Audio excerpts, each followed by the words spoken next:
मिरगाव येथील कथित जमीन घोटाळ्याला जो आहे तो आता वेग येणार आहे. आपण सध्या सिन्नर पोलीस स्टेशन या ठिकाणी आहोत.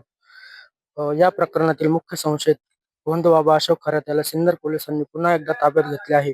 नाशिक रोड मध्यवर्ती कारागृहातून त्याला ताब्यात घेण्यात आले असून त्याला न्यायालयात हजर केले असता न्यायालयाने त्याला 3 दिवसांची पोलीस कोठडी सुनावली आहे. दरम्यान या गुन्ह्यातील संशयित आणि अशोक खरात याची पत्नी कल्पना खरात ही अद्याप फरार असून यापूर्वी जगदंबा माता पतसंस्थेत बनावट खाते उघडून कोट्यवधी रुपयांचा गैरव्यवहार केल्याप्रकरणी सिन्नर पोलिसांनी खरात्याला अटक केली होती.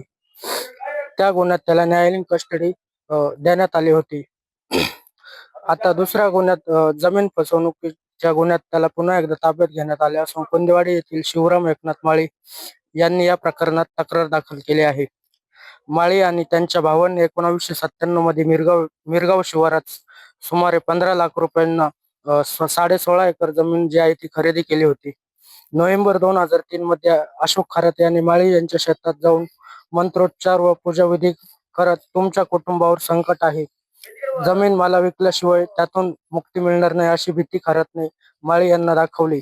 फेब्रुवारी 2004 मध्ये सिन्नरच्या दुय्यम निबंधक कार्यालयात जाण्यापूर्वी संशयितांनी खरेदी खत तयार करून ठेवले.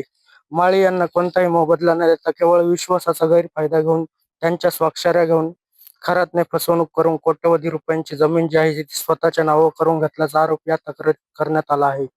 या संपूर्ण प्रकरणात आधी पतसंस्थेतील गैरव्यवहार आणि आता थेट कोट्यवधी रुपयांची जमीन हडप केल्याचा आरोप जो आहे तो समोर आला आहे. आता पोलीस कोठडी दरम्यान होणाऱ्या सखोल चौकशीत नेमके तपासात काय निष्पन्न होते हे बघणे महत्वाचे ठरणार आहे. योगेश माळनकर, TV9 मराठी, सिन्नर, नाशिक.